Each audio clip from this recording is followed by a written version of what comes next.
Bienvenue dans l'Africa Newsroom, votre émission de débat et d'analyse. En cette semaine consacrée à la littérature africaine, le dossier du jour s'intéressera à son apport dans la démocratie du continent. Et puis au sommaire également de cette émission en Centrafrique, le CNT lance un ultimatum à la présidente de transition, Catherine Samba-Panza, une semaine pour réarmer les FACA, les forces armées centrafricaines. Et puis en Ouganda, premier meeting du candidat à sa propre succession pour l'élection présidentielle du mois de février 2016. Le chef d'État, Yoweri Museveni.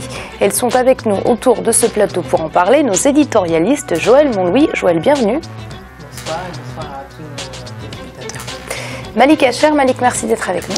Merci Amira et bonsoir à tous ceux qui nous accueillent chez eux. Et Jean-Marie Bitomo. Jean-Marie, bienvenue parmi nous. Bonsoir Amira, enchanté d'être sur le plateau avec vous et bonsoir à nos téléspectateurs. Et tout de suite, c'est l'info du jour.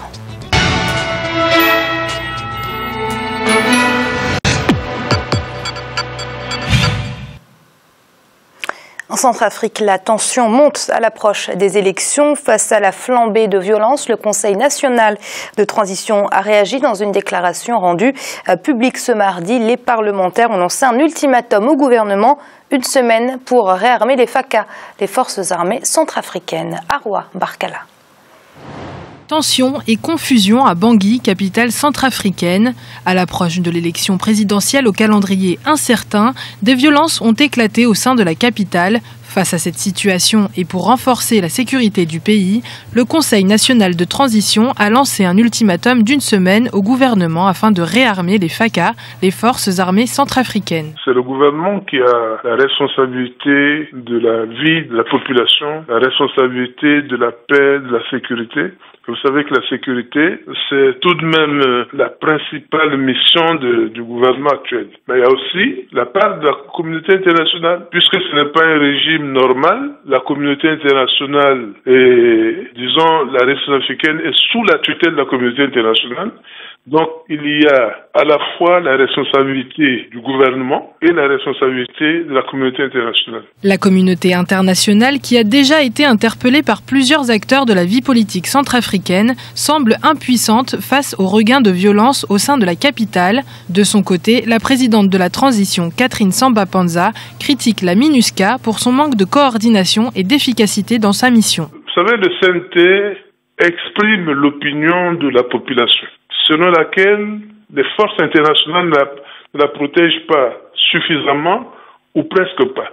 Même les candidats à la présidence devraient se réunir très rapidement pour proposer des solutions à la communauté internationale face à la crise que le pays vit. Et au lieu de penser d'abord aux élections. Si certains candidats à la présidentielle réclament une troisième période de transition, le CNT ne peut voter une mention de censure contre les autorités actuelles. Le ministre de la Défense sera d'ailleurs convoqué ce mercredi 4 novembre afin de répondre aux questions des parlementaires. Joël, un ultimatum lancé, une semaine pour réarmer les FACA. Quel est le risque si l'ultimatum n'est pas respecté par la présidente de transition ? On risque effectivement de se trouver dans une situation un petit peu de blocage. On se rend compte déjà que, étant donné qu'on se rapproche de la fin prévue de la transition et que les élections approchent, les tensions montent de part et d'autre, les discours se durcissent et qu'effectivement l'opposition entre le CNT et le gouvernement se dessine de plus en plus. Je pense qu'effectivement la difficulté de l'ultimatum, c'est que va-t-il se passer si effectivement rien n'était fait. Donc là, je pense que compte tenu de la situation sécuritaire, on pourrait craindre le pire. Malik, il faut les réarmer, ces FACA ? Si on écoute la population, on pourrait répondre par l'affirmative. On ne sait pas si c'est la majorité de la population, mais les dernières manifestations qu'il y a eu à Bangui et à travers le pays montrent que la population veut la présence des FACA. Maintenant, est-ce que c'est possible? C'est ça le problème. Est-ce qu'on peut réhabiliter les FACA du jour au lendemain, sachant que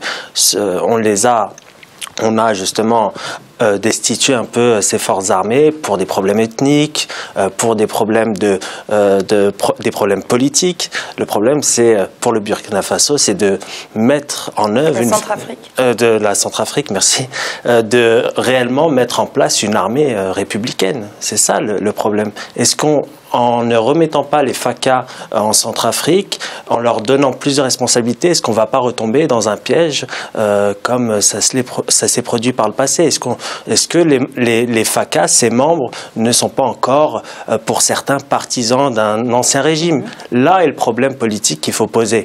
Maintenant, je pense qu'on est arrivé à cette situation car il y a aussi les forces internationales qui ont échoué sur le terrain. C'est pour ça qu'il y a aussi ce sentiment d'exaspération de la part de la population. Il y a encore 7-8 mois, il y avait un membre de l'EUFOR qui annonçait comme ça que la situation était réglée en Centrafrique avec un satisfecit presque indécent.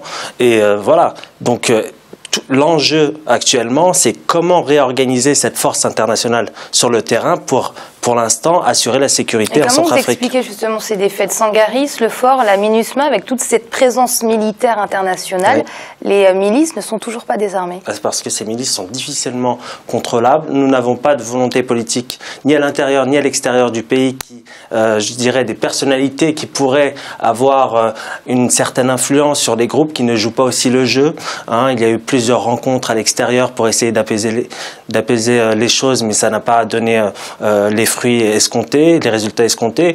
Maintenant, je pense qu'il faudrait beaucoup plus de moyens pour les forces multinationales, notamment la Sangari, l'opération Sangari, pour l'opération, je dirais, de l'Union européenne. Le fort, il leur faudrait plus de moyens, et surtout pour la mission européenne qui d'elle-même avoue qu'elle a du mal à s'installer sur le terrain pour des problèmes de logistique.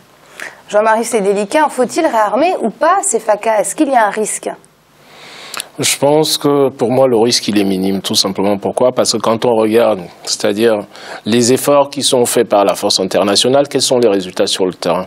Sur ce plateau, nous en avons régulièrement parlé. C'est-à-dire, on a dit qu'il fallait systématiquement désarmer toutes les milices que vous avez en Centrafrique. Dès l'instant que c'est pas fait, il n'est pas étonnant. Parce que, bon, on se dit, voilà des milliards et des milliards d'euros et de dollars qui sont jetés, si vous voulez, à entretenir une force qui est inefficace sur le terrain.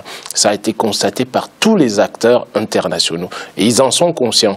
Malik en parlait tout à l'heure. Bon, c'est de l'autosatisfaction qu'on remarque là-dessus. Mais effectivement, par rapport à la population centrafricaine, quelle est sa protection? Le niveau de sécurité en Centrafrique est zéro aujourd'hui, tout simplement. Pourquoi? Parce que les forces internationales sont stationnées à Bangui. Même Bangui, est-ce que vous imaginez une petite ville comme Bangui comparée, si vous voulez, à un État comme la République centrafricaine qui est relativement, c'est-à-dire vaste, qu'on n'arrive même pas déjà à éradiquer la violence dans la capitale?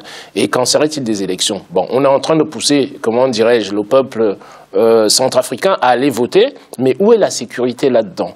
Il faut d'abord assurer la sécurité des individus, si vous voulez, sur l'entièreté du territoire. Ça voudrait dire quoi? Ça voudrait dire que in fine, les élections vont se passer par rapport à la population de Bangui.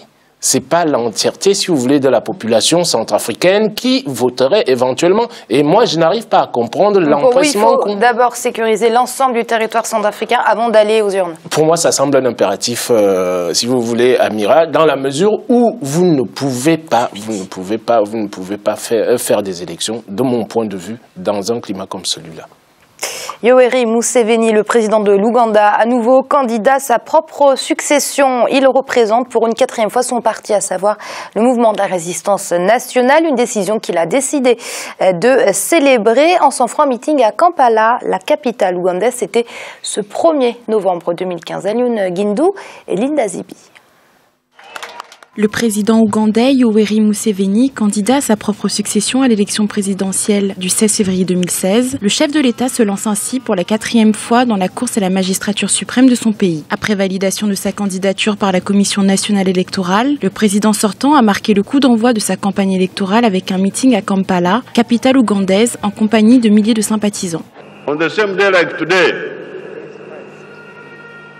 first, À cette date, jour pour jour, d'abord je suis allé au bureau de Mwalimu Nyerere pour préparer l'expulsion d'Idi Amin de la Kagera, mais aussi de l'Ouganda. Je trouve donc cette coïncidence très intéressante. Je me réjouis que vous m'ayez rejoint encore une fois pour faire avancer l'Ouganda, comme nous l'avons fait par le passé. Arrivé au pouvoir en 1986 à la suite d'une rébellion armée qui a renversé son prédécesseur Milton Obote, Yoweri Museveni a depuis lors dirigé l'Ouganda avec rigueur. Il tente de maintenir la paix et la stabilité dans un pays fragilisé par la guerre civile et cherche à relancer son économie. Face à lui, l'opposition ougandaise n'a pas encore convenu d'un candidat unique à présenter lors du prochain scrutin. Le président Museveni fait figure de père. Il est comme un père. Il est indulgent, il réconcilie tout le monde, tous ses ennemis reviennent, les anciens généraux de l'armée reviennent à lui. Tel un père pour cette nation, nous le remercions beaucoup et je sais qu'il va remporter cette élection. Dans la course à la présidentielle qui se dessine, une autre candidature a été validée par la Commission nationale électorale, celle de l'actuel Premier ministre du président Yoweri Museveni, Amama Mbabazi. L'opposant historique Kifefe Kizza Besigye vise également la magistrature suprême. Jean-Marie, candidat alors qu'il est au pouvoir dans le pays depuis 1986, Yoweri Museveni a-t-il encore des choses à apporter à l'Ouganda? Je ne saurais le dire, Amira. De mon point de vue, ça me semble relativement difficile. D'aucuns me diront que l'environnement économique s'améliore un peu, si vous voulez, en Ouganda par rapport aux situations des années et décennies antérieures. Mais de mon point de vue, 30 ans au pouvoir, ça finit par user, Amira, dans la mesure où on n'a plus, c'est-à-dire le contact avec le peuple. On est dans une logique qui est la logique de pouvoir pure et simple de mon point de vue. Parce que vous ne pouvez pas gouverner un pays pendant 30 ans. C'est vrai que le pays sort d'une guerre, sort de la guerre, et cette guerre-là, éventuellement, on pourrait se dire que lui-même, il a été chef de guerre en tant que tel. Bon, mais qu'est-ce que ça va donner, si vous voulez, un mandat supplémentaire de mon point de vue? Je pense pas. Je pense qu'il vaudrait mieux dans le pays injecter du sang neuf pour repartir, si vous voulez, de meilleure manière. Joël, est-ce qu'on peut dire que le candidat à président Yoweri Museveni peut jouir en tout cas d'un bon bilan pour se représenter? Alors, jouir d'un bon bilan, effectivement, donc compte tenu de l'état précédent du pays, on peut considérer qu'un certain nombre d'éléments ont été faits. Par contre, concernant donc deux autres éléments qu'il a d'ailleurs décidé de mettre en avant dans son discours d'acceptation, c'est tout d'abord l'éradication de la pauvreté, parce que sur ce terrain, effectivement, le pays a encore énormément de choses à faire, et d'autre part, c'est relancer ou appuyer l'industrialisation du pays. Malik, et selon vous?